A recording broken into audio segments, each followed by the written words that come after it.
Hello and welcome to Hobbies, Crafts, and Collectibles. I'm Kate Pleasant, in for Duska Cornwell. We hope she's doing well. This week on Hobbies, Crafts, and Collectibles, we're going to talk to Jeff Boshart about balancing toys, and then Kathy Cartwright and Terri Temples about homemade cosmetics. We hope you'll stick around because Hobbies, Crafts, and Collectibles starts now.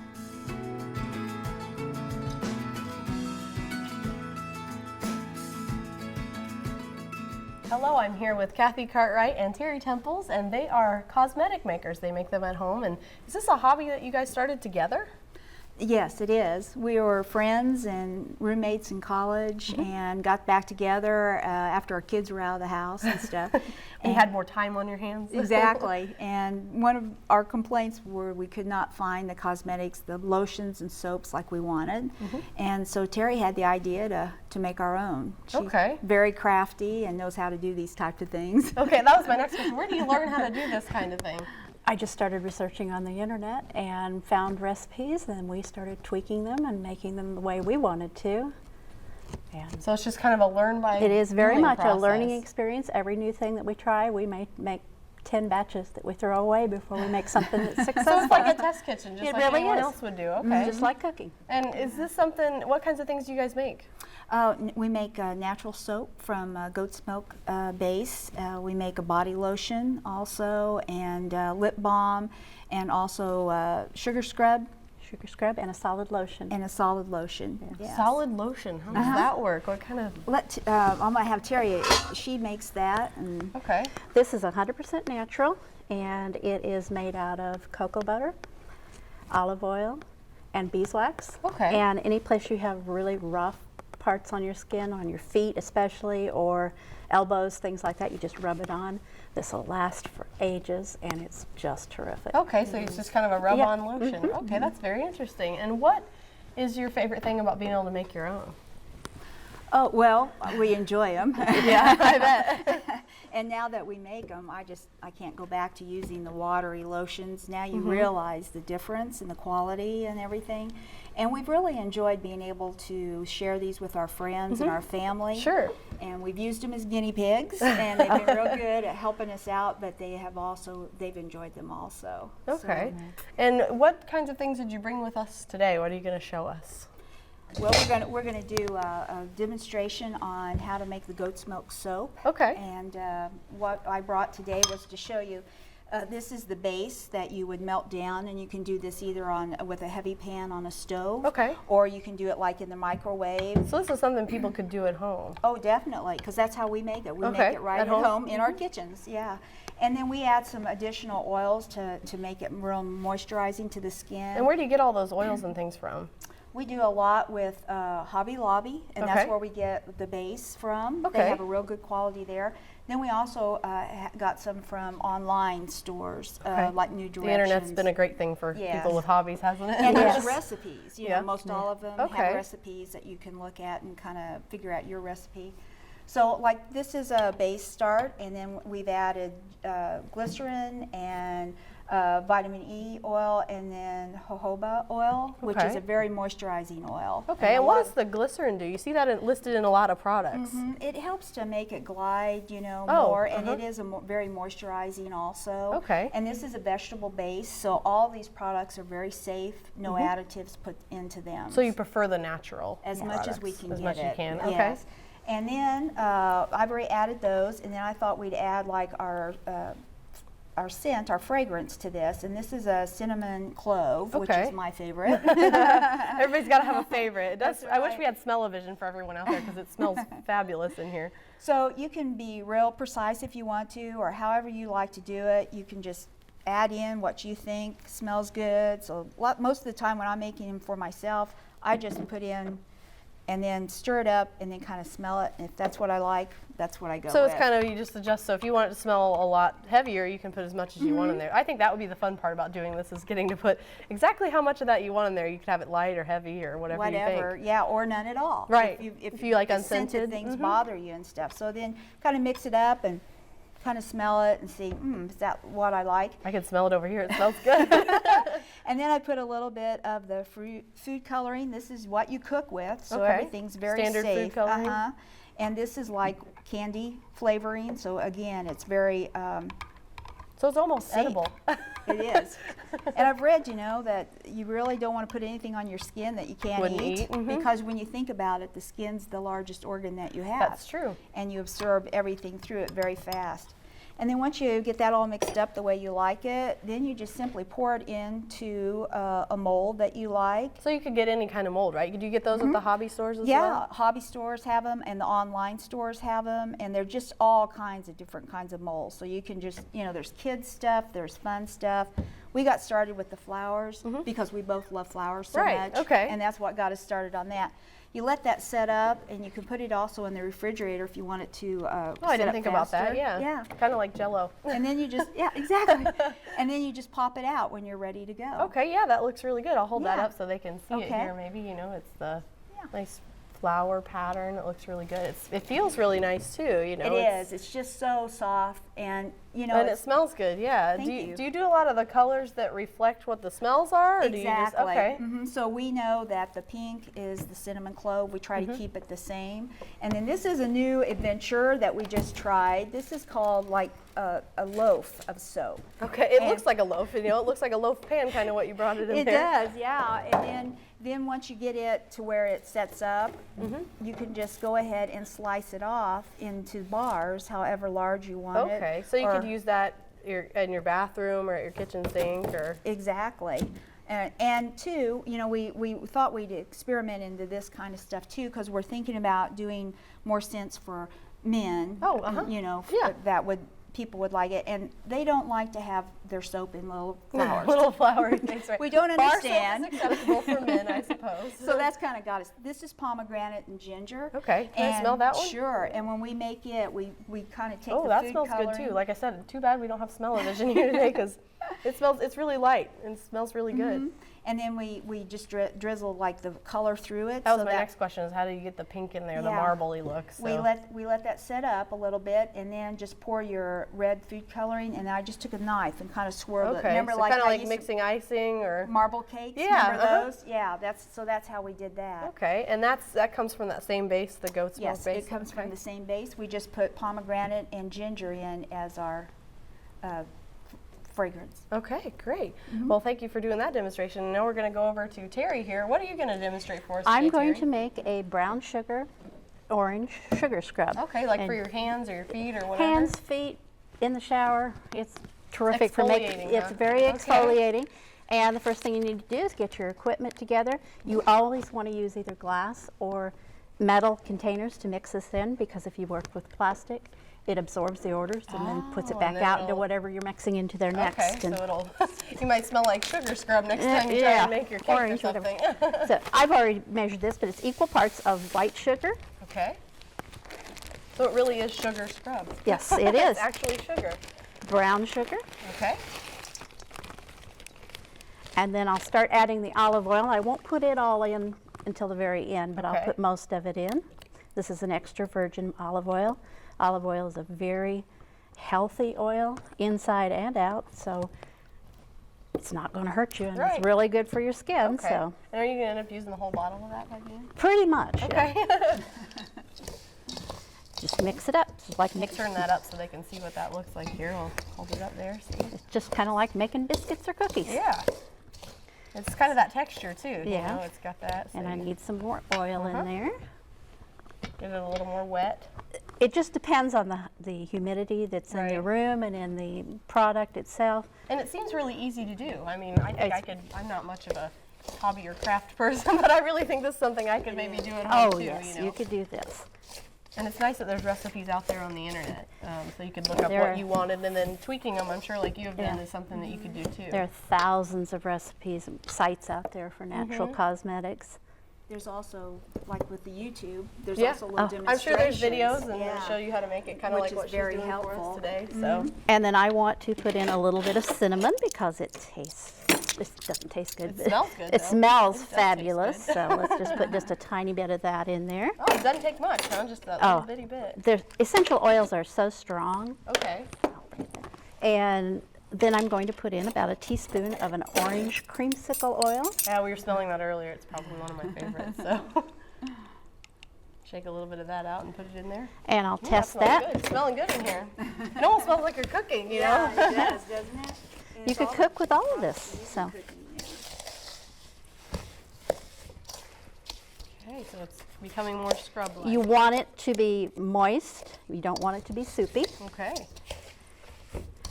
And now you said you were willing to be my guinea pig. I will be the guinea pig. I'm willing to try. It smells so good, I can't not try it now, I don't think, so. I'll let you dip your hands in there if you would. I can do that. And then I'm going to take just a little bit of this scrub. You don't need a whole lot. Rub it Little together. goes a long way, huh? Little goes a very long way. Rub it together very gently on the front and backs of your hands. Nice and exfoliating. It smells good. And then all you have to do is just rinse your hands off. Oh, that smells really nice. And this is fabulous to do all over your body in the Oh, shower. I bet. Yeah, that's something you could definitely do in the shower. So, You just do and need it to leaves be- your hands nice and moisturized Yeah. after it comes off of there. Feels really nice. Yeah. If you do this in the shower, though, you do need to be very careful because you don't want to fall. Yeah, that's true.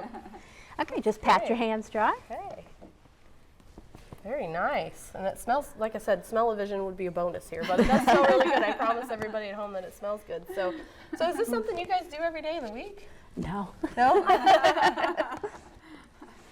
But I would just take this, I would pack it up in a pretty container, put a lid on That's it. how you share it with your friends. And That's how I everybody? share it with our friends and family. We might put it in a little jar or put it in a little bag with One of several those little different gift things bags? and in a Okay. pretty little gift bag with a bow, and it makes a great gift. And what do your friends think of this when you share with them and your family, of course, the guinea pigs that they They are? love it. They love it. Everybody has their special, you know, what they like. Sure. And I know my nephew lives in Champaign. He has 3 children, and they all have their own lip balm, their own flavors, and they hide it so nobody can go steal the other one. They don't want anybody to share with them. In other words, they want to keep their own. So, well, that's great. And it's like I said, everything smells good. It's mostly natural, and that's one of the great parts about that is that people that might be allergic or things like that might be able to Very use certain much things. so, yeah. And we also do a face moisturizer and a mild cleanser and also eye cream.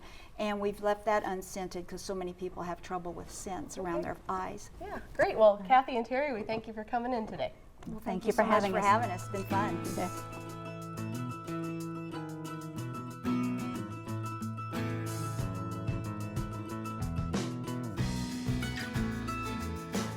And welcome to Hobbies, Crafts, and Collectibles. With us today is Jeff Boshart, and he collects balancing toys, as you can see here. So, Jeff, do you want to talk about what got you started in balancing toys? Well, back in graduate school, I met a gentleman named Arnold Friedman out in Amherst, Massachusetts, and he invited me out to his farm. And he was a professor, designer, and he grew up in Germany, and he started collecting toys from Dresden and some of the communities that his family lived in, and there's a lot of toy manufacturers in Germany.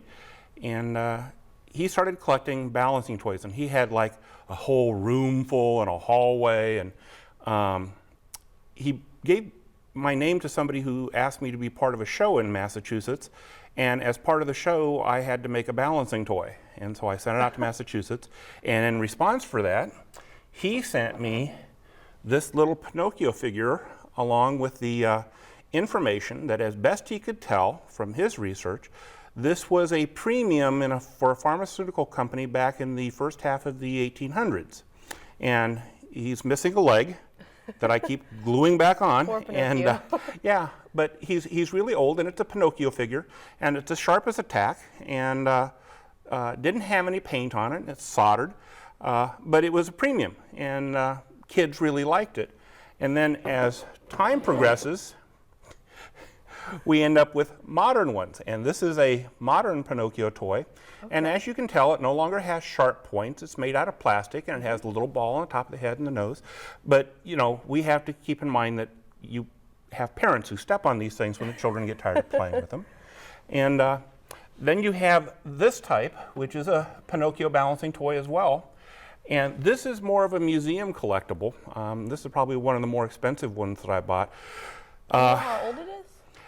I want to say this is probably late 1800s from the waist and the way it was put together.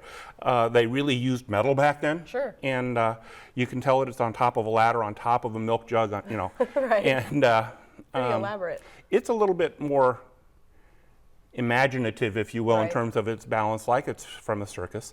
And That one was probably, I would say, from the late 1800s, early Okay. 1900s. Do you know the history of the toys? Well, the one thing I know is that virtually all the cultures that I've run across, you can see over here, we have toys from the northern part of Africa. Some of these are Benin bronze.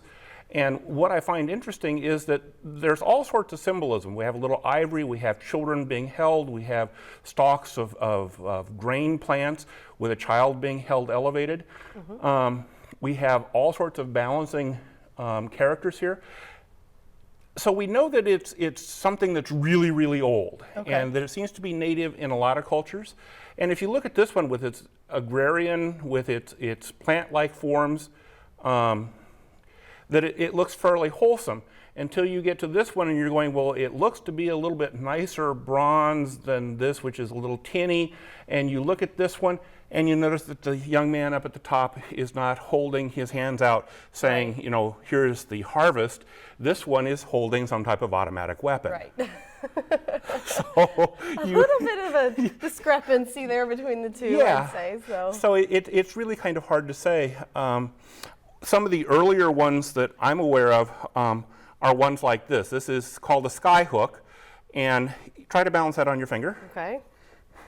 Well, Well, you can't do that. Yep. I happen to bring with me a belt. It's just a standard that's the belt. key, huh? And what we do is we put this on the belt. Now hold out a finger for me, Okay. and we'll see if I can get that to, whoops.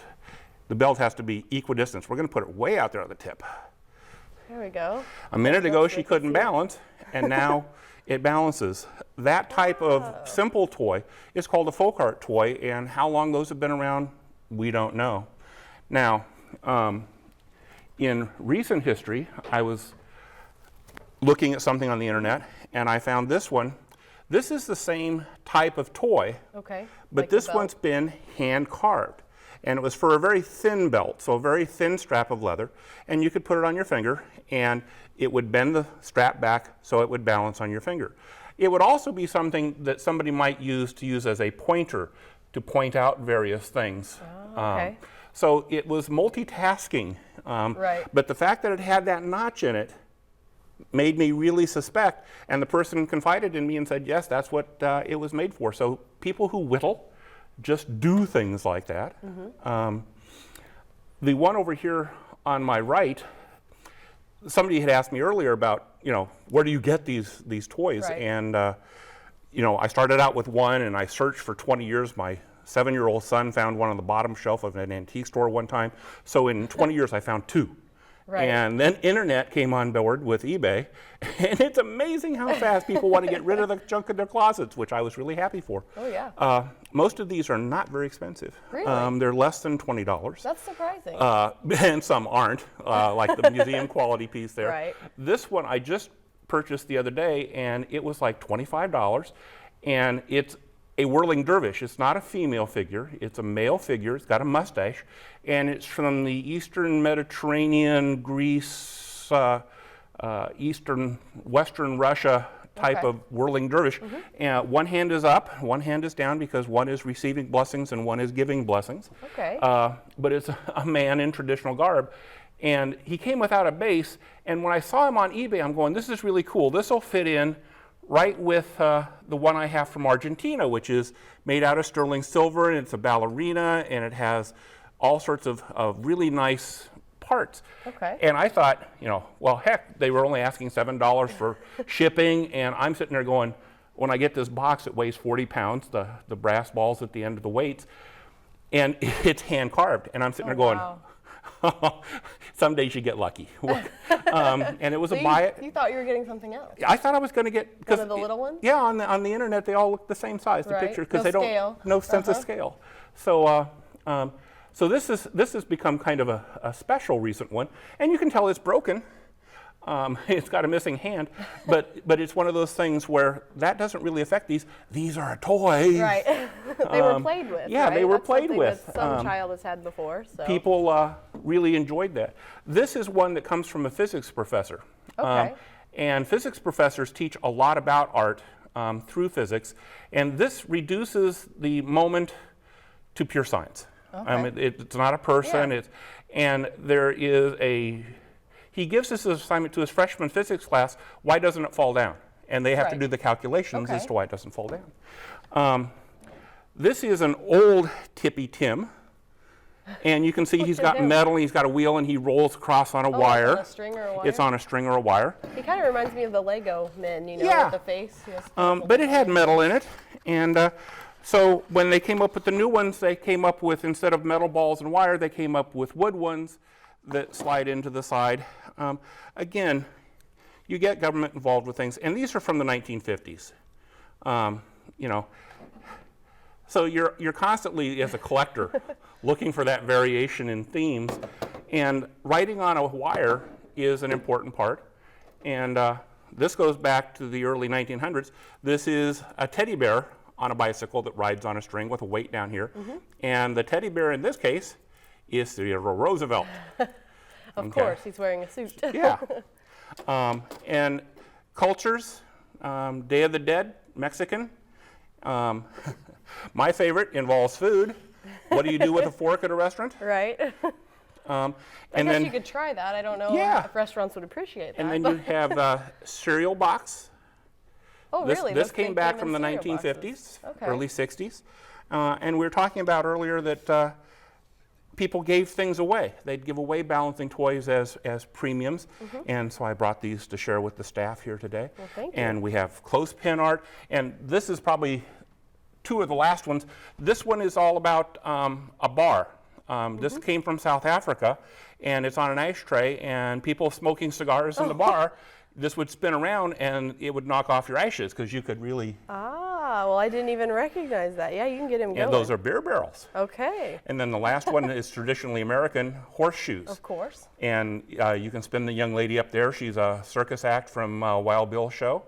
You can tell she's female because she's wearing a dress and has her hat, but made from horseshoe nails. And so you're always looking for those really very oddballs. Different. How many of these do you have? I'm sure that's what everyone at home is wondering. They're going, well, how many of these does he actually have? Probably in the neighborhood of 300 pieces. Oh, wow. Okay. And it's better than cigarettes and alcohol. And obviously, I mean, you said it was kind of inexpensive, so it's something, a lot of people could pick up and do. Yeah, and it's the type of thing that when people find out you've got them, they're constantly saying, hey, I've got a deal for you. So. Absolutely. And that's really kind of nice, because every once in a while students will actually make something and give it to me, and sometimes we'll enter in shows and we'll do balancing toys to enter in exhibitions and things. So you said you originally made one, right? Is that a complicated thing to do? Not if you like to work with Mother Nature. All of these, as we were talking about the whirling dervish over here, everything adjusts so that everything stays in balance. And if you do something that doesn't agree with what Mother Nature says is natural, you run into problems. So you're always about trying to leave things that are slightly adjustable. Right. And that's kind of fun, because you can't go in and plan it unless you're the physics student. Okay, so do you make these often, or do you prefer to buy them? I prefer to buy them, but I make them for fun. Okay. And it's one of those things where I've done workshops all over East Central Illinois with children. You show other people how to do it. Oh yeah, especially children, because we just get a bunch of stuff together, scrap from the sculpture studio, and go out and we teach kids how to make balancing toys. What do kids think of these when they see them? They all want to play with them, and which is just fine. You said none of these are really precious. It's okay if they break. Yeah. They can all be fixed, and the metal ones are strong, and the plastic ones, this one being, 50-some years old, I'd never seen one like it, and this is a special one in my collection. I bought a brand new one in mint condition for $2.95 last week. So definitely an affordable and a fun hobby, and you have a lot of great pieces here, and you said, and is your collection going somewhere? It's going to the International Toy Museum in Branson, Missouri. They expressed an interest, and so that's where we're going. Okay, so if people wanted to see this, they could go there to see it. You betcha. All right. Well, we thank Jeff Boshart for coming on our show today and for bringing your wonderful collection of balancing toys. And we're out of time for today, but thank you, Jeff. Thank you very much.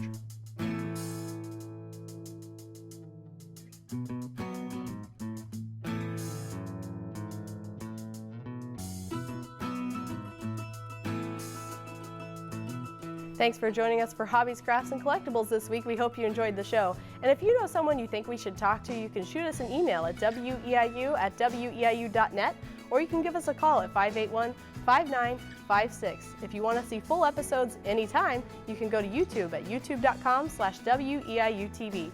Thanks for watching, and remember, if you love it, it's not junk.